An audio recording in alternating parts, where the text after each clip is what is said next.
Salam sejahtera, kita ketemu lagi dengan saya Pendeta Chandra Gunawan. Hari ini saya ingin mengajak kita untuk memikirkan sebuah pemikiran, sebuah ide yang seringkali disalahpahami oleh orang-orang Kristen, yaitu mengenai yang namanya urapan.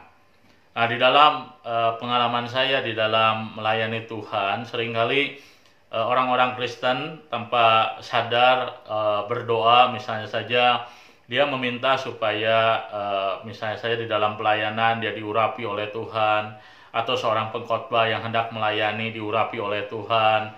Nah, sehingga terminologi urapan ini menjadi terminologi yang begitu gampang keluar dari mulut orang-orang Kristen tanpa kita menyadari pengertian yang ada di balik konsep urapan yang diajarkan di dalam Alkitab.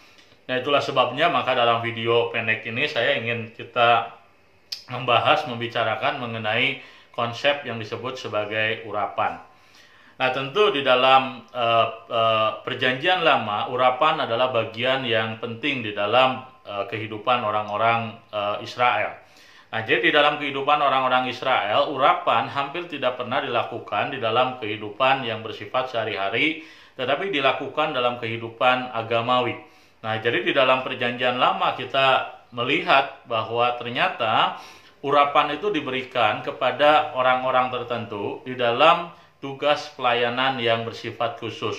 Misalnya saja kita melihat bahwa seorang raja sebelum dia dilantik oleh Tuhan, ditetapkan oleh Tuhan, maka dia diurapi oleh seorang nabi, diurapi.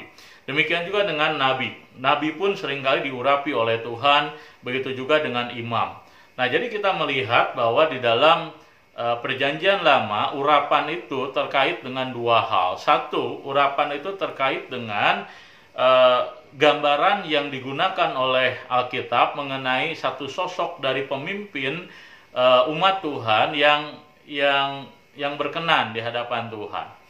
Nah, maka dalam konteks ini kita melihat bahwa urapan yang diberikan dalam Perjanjian Lama, yang diberikan kepada nabi, imam, dan raja, itu sebenarnya merupakan sebuah gambaran yang digunakan untuk menunjuk kepada satu pemimpin di masa yang akan datang, maksudnya dalam konteks Perjanjian Lama di masa yang akan datang, yang berbeda daripada pemimpin-pemimpin yang lainnya. Nah, bagaimana dari nabi satu ke nabi yang lain diurapi, dari satu raja ke raja yang lain diurapi, dari satu imam ke imam yang lain diurapi. Nah, itu menunjukkan bahwa tidak ada seorang pemimpin dalam bangsa Israel yang betul-betul mencapai kualifikasi di hadapan Tuhan, memenuhi standar Tuhan sebagai pemimpin yang betul-betul diperkenan oleh Tuhan. Nah, maka dalam konteks inilah kita kemudian melihat bahwa di dalam pengharapan orang-orang Yahudi muncul sebuah gagasan, sebuah konsep yang disebut sebagai Mesias. Dan istilah Mesias sendiri berarti yang diurapi. Nah, maka dalam konteks ini pengurapan di dalam Perjanjian Lama sesungguhnya adalah sebuah gambaran yang digunakan untuk menunjuk kepada pribadi Yesus. Nah, dalam konteks ini maka ketika Yesus dia dibaptiskan, di dalam Alkitab kita belajar bahwa ketika Yesus dibaptiskan kemudian terdengar suara dari langit, Bapa berkata bahwa inilah anak yang kukasihi, kepadanya lah aku berkenan. Nah, terminologi kepadanya lah aku berkenan memperlihatkan bahwa inilah satu-satunya pemimpin. Inilah puncak dari semua penggambaran, pengurapan yang ada dalam Perjanjian Lama menunjuk kepada Yesus. Bahwa Yesus adalah dia yang diurapi. Dia yang diurapi dengan Roh Kudus. Nah, jadi kita melihat bahwa dalam konteks ini, dalam konteks pengurapan nabi, pengurapan raja, pengurapan seorang imam, nah itu sesuatu yang tidak bisa diulang, tidak bisa diberikan kepada siapapun, karena itu adalah pengurapan yang bersifat khusus yang kemudian dipenuhi hanya oleh satu sosok, yaitu Yesus Kristus sebagai satu-satunya pemimpin, satu-satunya imam, raja, dan nabi yang sempurna.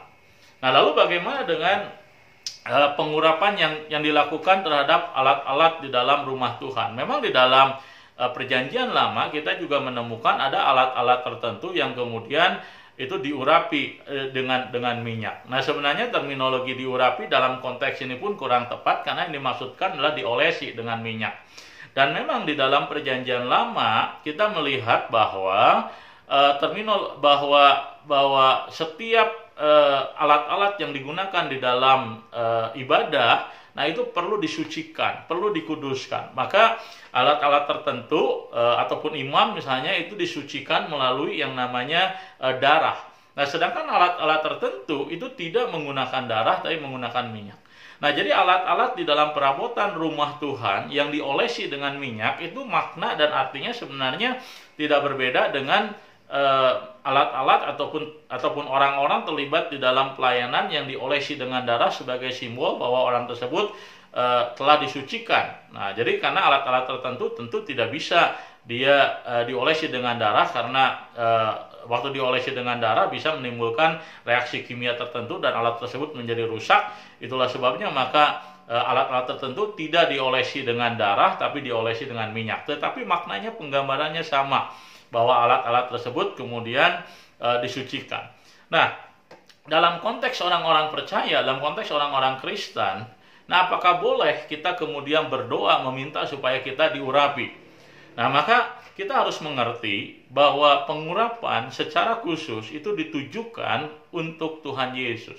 Nah, dalam konteks ini kita tidak boleh, tidak bisa berdoa meminta diri kita diurapi ataupun meminta orang lain diurapi. Sebab hanya Yesus sesungguhnya tokoh yang digambarkan oleh Alkitab sebagai sosok yang menerima pengurapan dari Roh Kudus. Nah, tetapi dalam pengertian yang paling umum, ya, terminologi daripada pengurapan, ya, itu bisa menunjuk kepada pengertian yang umum, menunjuk kepada penugasan.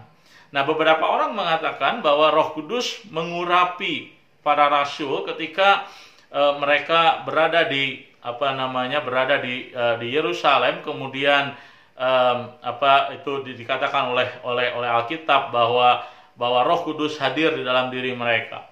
Nah, dalam konteks ini pengurapan yang dibicarakan itu berbeda dengan pengurapan yang kita bicarakan dalam membicarakan Yesus sebagai satu-satunya yang diurapi dengan Roh Kudus. Nah, dalam konteks orang-orang percaya, orang-orang Kristen, kita bisa menggunakan pengertian urapan dalam konteks penugasan. Jadi, di dalam Perjanjian Lama seperti halnya imam atau nabi, ketika mereka diurapi, maka mereka secara umum berarti bahwa mereka disahkan tugasnya sebagai seorang nabi, sebagai seorang imam, sebagai seorang raja.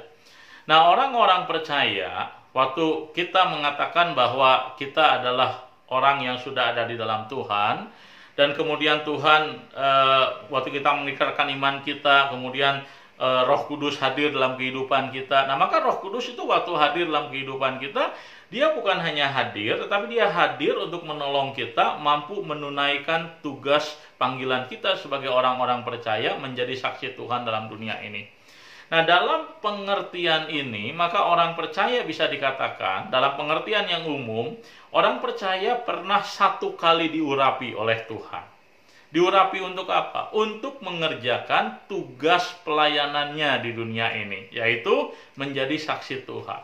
Nah, tapi dalam konteks ini pun, kalaupun kita menggunakan istilah pengurapan yang diterima oleh orang percaya, nah itu pun hanya diterima satu kali, yaitu ketika kita percaya Yesus, kita kemudian juga menerima dari Tuhan penugasan. Untuk apa? Untuk melayani Tuhan sebagai saksi-saksi Tuhan yang hidup. Nah, itulah sebabnya maka doa meminta diri kita diurapi, kita berdoa meminta orang tertentu diurapi, nah itu tidak bisa kita lakukan. Oleh karena apa? Oleh karena seseorang hanya diurapi satu kali, gitu ya, dalam pengertian yang umum tadi, ditugaskan satu kali, disahkan satu kali penugasannya, kapan? Ketika dia percaya kepada Yesus. Nah, itulah sebabnya maka daripada kita berdoa meminta supaya Tuhan mengurapi seorang pengkhotbah, mengurapi diri kita, lebih baik kita berdoa memohon supaya Tuhan memimpin pengkhotbah tersebut, memimpin pelayanan kita. Nah, terminologi ini jauh lebih baik dibanding istilah meminta pengurapan. Karena sekali lagi, pengertian daripada istilah pengurapan itu adalah kaya dengan makna teologi. Kadang-kadang kita latah menggunakan istilah meminta pengurapan tanpa kita mengerti arti dan meaning dari terminologi tersebut. Nah, kiranya pelajaran kita hari ini mengenai urapan boleh menolong ibu bapak, saudara-saudari sekalian di dalam memahami apakah arti daripada pengurapan. Tuhan memberkati.